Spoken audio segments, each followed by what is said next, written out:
qo'lingda bo'lsa ozgina davlat, ulash uni muhtoj insonlarga. Rahm qilgin hatto dushmanga ham, mehr kerak bu sovuq dunyoda.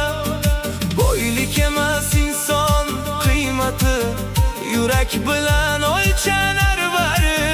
Kim yaxshilik ulashib yashar, unutmaydi uni odamlar.